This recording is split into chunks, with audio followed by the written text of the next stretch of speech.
All right, this is try number 2. Forgot some parts. I had to go grab them. All right, so this goes in first.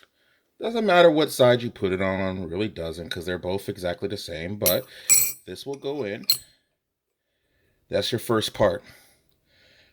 You're going to have a friction disc. Goes in next.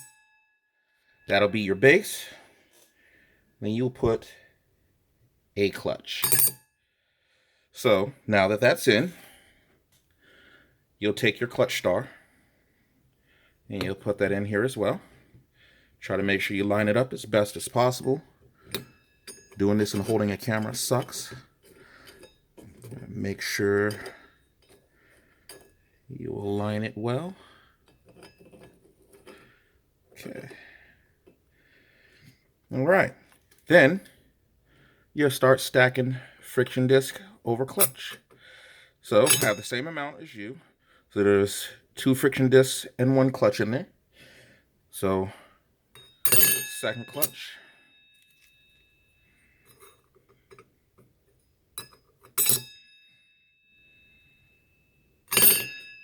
Third clutch.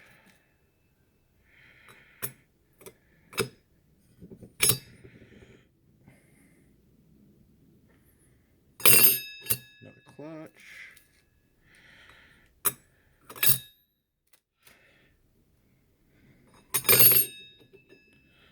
Another clutch.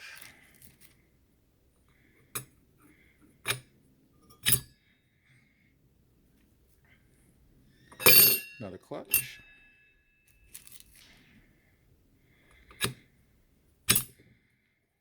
Make sure you pack them down and make sure that you got all the clearances you need.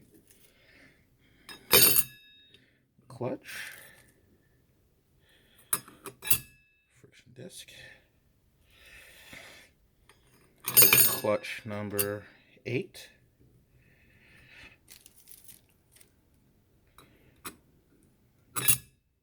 Friction disc. Clutch number 9. All right. So you see these kind of compress a little bit. This is the last friction disc.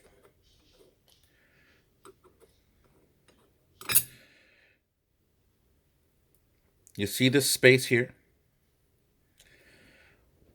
What we do,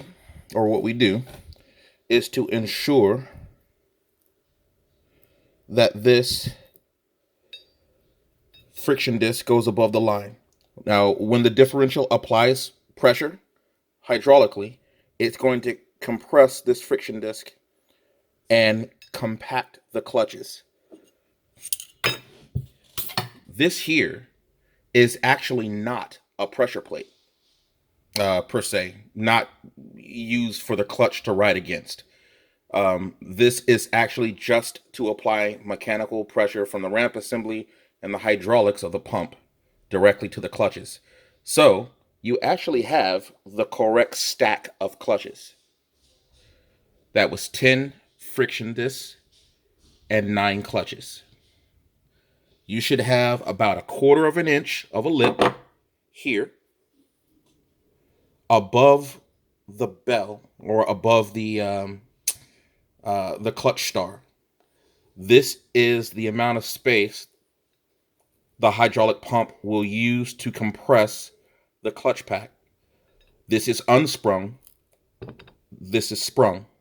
And this allows power to transfer through the differential, through the TCU or torque control unit, to the input shaft or pinion directly to the rear differential. From there, you go ahead and take your spring. Spring goes here, like so. You will take your ramp pressure plate assembly and you will line it up. Then you'll compress inside of either a vise or, truthfully, if you feel crafty, you can do it with your hands too, just a little harder. And then you'll take your snap compression ring and you'll apply that to that lower assembly. Again, this only applies pressure to the clutch plates. So it's not a traditional pressure plate like what we discussed before. This only actually allows torque to transfer through the friction disc. This star here is actually what transfers power through the pinion to the rear differential through the carrier assembly. So this does not actually require a friction surface. This should be your last plate. Hope that helps.